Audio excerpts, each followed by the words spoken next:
No, I don't. In fact, I got hit twice because I'm an independent. It's only one in my business.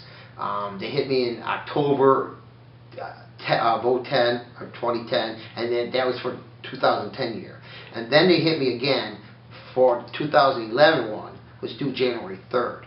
Okay.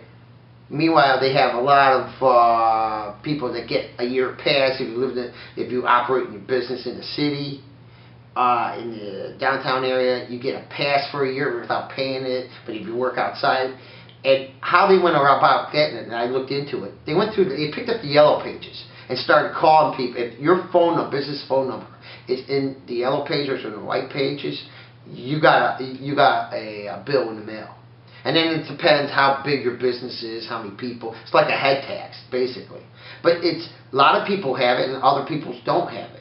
I know businesses that never got a bill because the city hasn't caught up with them yet, or the city doesn't go down the street to see how many businesses are on that street. They just go straight off the phone book. So if you have a cell phone and it's not registered in the city of Elgin, they don't know about you. Okay? And that's unfair. Meanwhile, other people are paying their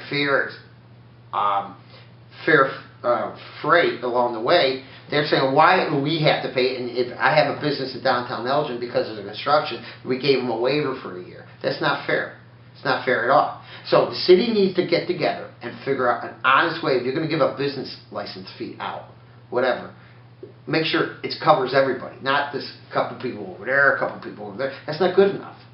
You know, I came forward and paid my fee. Because if you owe the city any money at all, you can't run for public office. But I didn't know that at the time, you know. But I came forward anyways and paid up front as I started looking through the rules. But there's a lot of people who don't know anything about the fees. And they passed it, but how do they tell the people about the fees? And that's the question that we have to deal with. And I'm not too happy the way they're doing it. We can do better. But why do we have those fees anyways? I was told because the riverboat money was down. Why is the riverboat money down? Because they're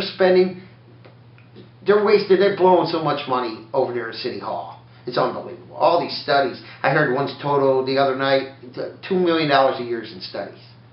And you know, why do we have for instance, a new city slogan? Well, why do we spend $75,000 on a new city slogan? A 2-year study, $75,000. Elgin, the city in the suburbs. As long as I've lived here, I've always been told Elgin is their own identity. We are not a suburb.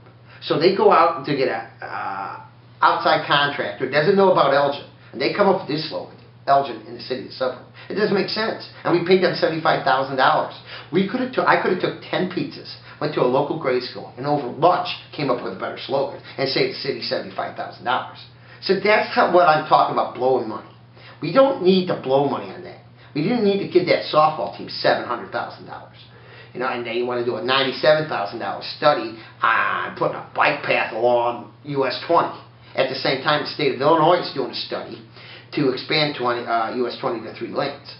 Either way you look at it, it's a waste of government money, our tax dollars. And if we watch how we spend our tax dollars, we don't need fees. We don't need to raise things. If these people are on tight budgets, and to hear how much money they blow on this thing or that thing, it's blowing their mind.